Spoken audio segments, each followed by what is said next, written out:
Hello everyone, this is the unknown astrologer.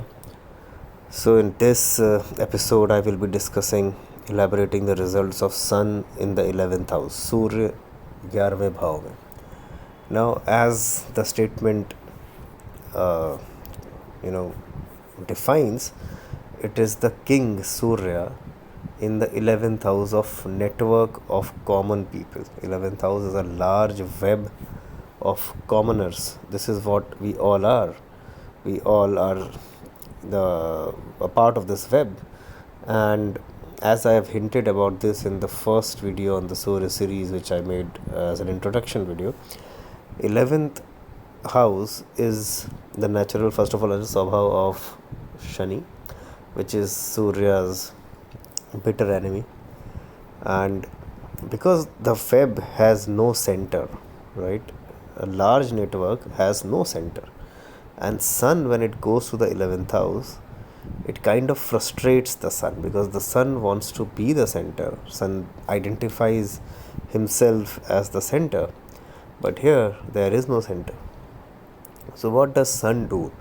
Sun's bright intelligence ideally has to be broken down into multiple smaller micro level intelligence bubbles and has to be distributed in order to gain authority in such a large place. This is known as democracy.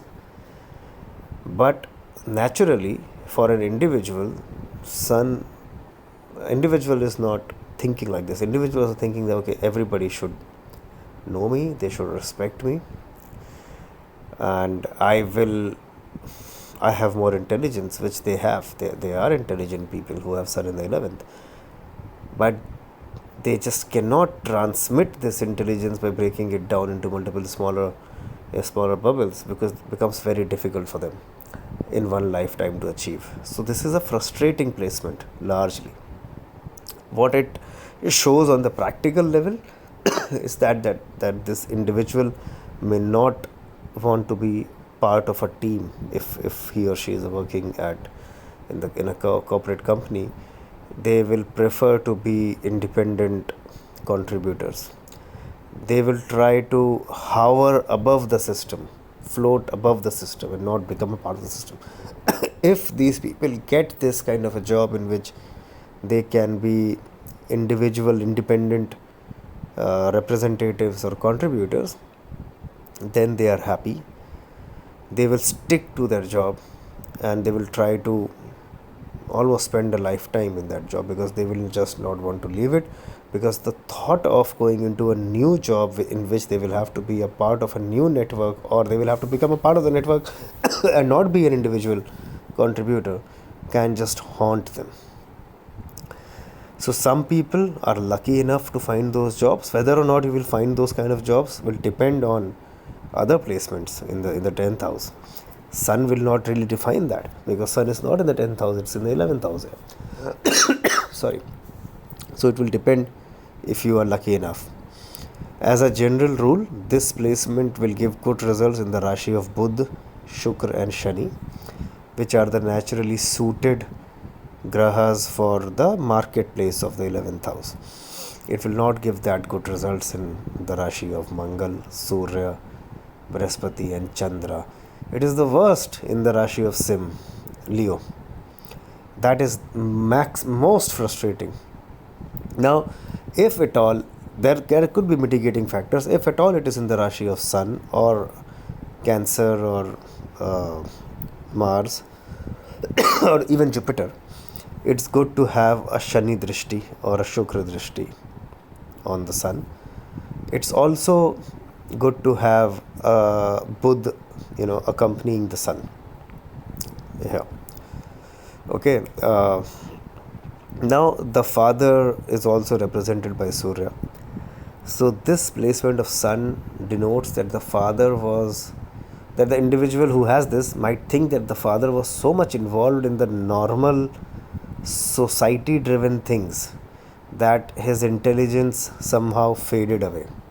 Or the individual might think that the father was not intelligent enough and he was just involved and sucked into the society's norms, and he just thought about making money, somehow, sustaining life. He became too much of a common man, which this individual might not like.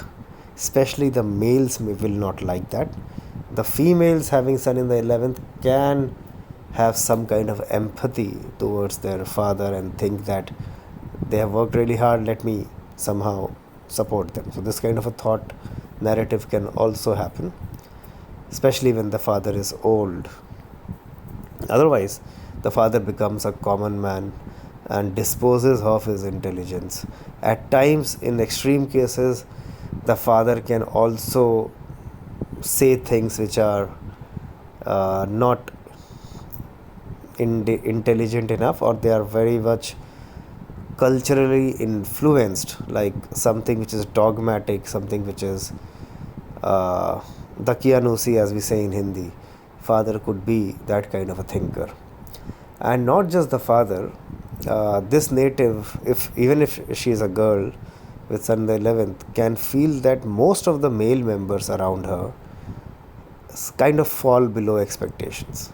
Even the husband, the bosses, uh, the male friends, although they will have very few friends. Sun in the 11th reduces the number of friends.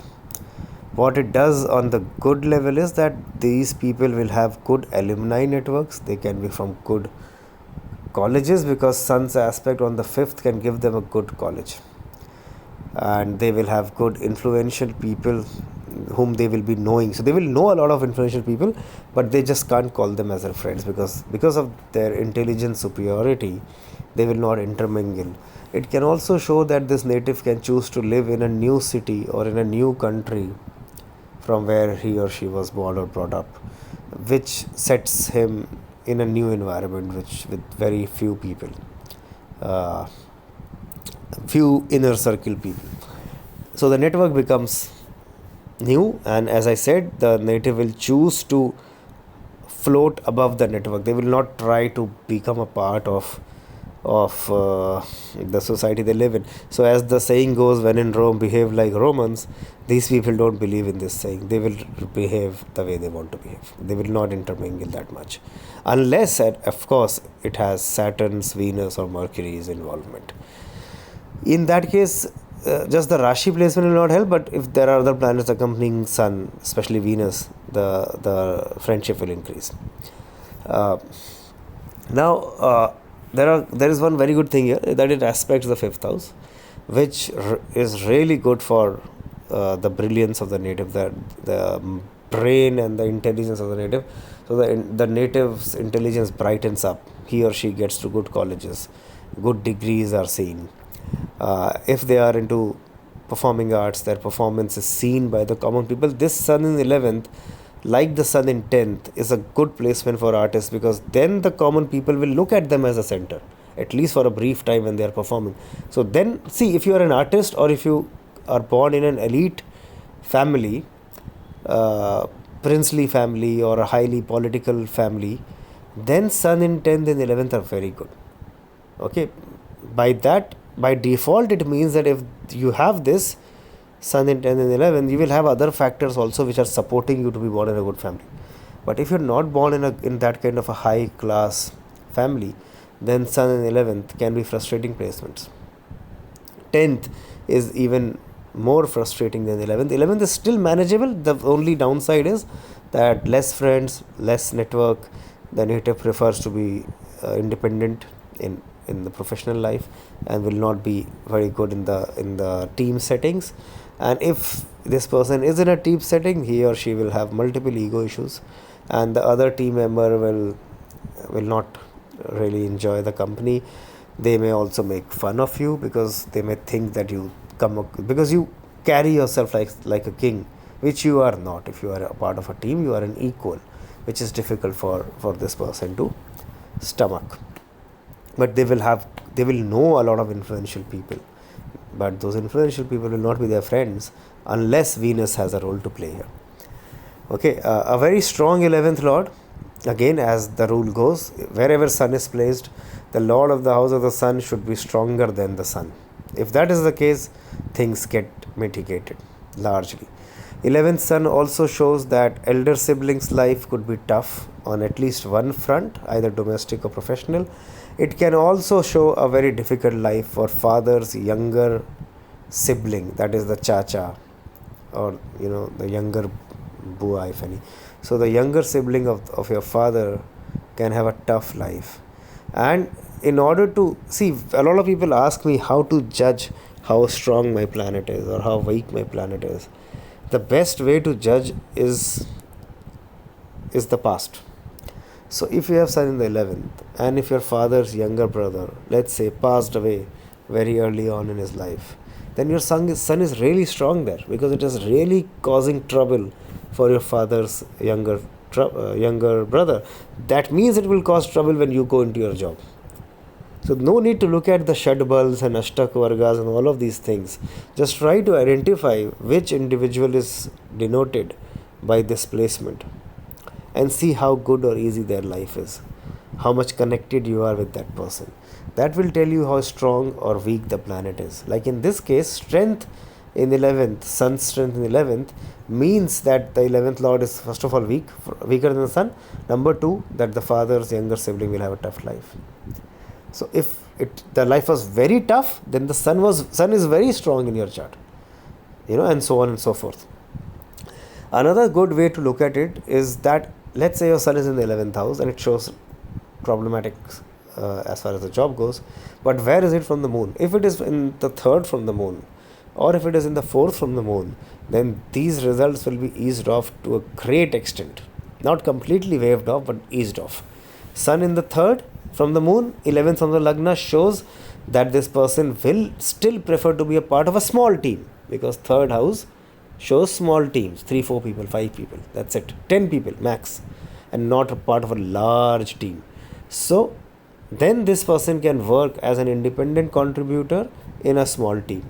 So that makes the position manageable in a large organization. You can work in a large organization, but you will have to report to one person, and your work is going under your name largely. You will be happy. So we have to see it from the moon and see if there are any mitigating factors there. It's a tough nut to crack, astrology, friends. You have to see in T1 from 2 ascendants at least, the Janam Lagna and the Moon Lagna. And at advanced stages, for some specific questions, you can also see the Sun Lagna. What mistakes people make, and I've been repeating this over and over again in multiple episodes, that they very quickly jump to D9, D10, and some jump to new schools like Gemini and KP, different schools, not new schools, because they are not able to manage the D1. The D1 has all the answers. The D1, if looked at from Sun, Moon and Janam Lagna, has all the answers. The divisional charts are just adding a color to it, very fine layer to it. That's it, nothing more than that. D1 chart is the chart to study for 10 years of your life, as I've said before. Alright, so this is my analysis of Sun in the 11th. I can make a longer video, which I don't want to. Largely it's a better placement than 10th and 6th. Tough placement for big team organizational work. The Sun should be weaker here. Not a very strong Sun is ideal. The Sun, if it is weaker than the 11th lord, that is the best. Even if it is not weaker than the 11th lord, it should be it should be in weaker rashis, ideally the rashi of Saturn, Venus and Mercury. Now one can argue that Mercury's rashi is not weaker rashi for Sun, but Mercury rashi is a friendly rashi for the sign of Aquarius, so it is still suitable there. And the rashi of Kanya acts, Sun in Kanya acts like Sun in the 6th, and as I've told you, Sun loses strength in the 6th house. So it just adds up. So you have to think in multiple ways. To make it simple for young students, rashis of Budh, Shukra and Shani are the best. Rashi of Leo is the toughest. That person will become unbearable in team meetings and all. So yeah, this is my analysis, and in order to reach out to me, you can WhatsApp 790-540-1688 is my number. Thank you. Good night.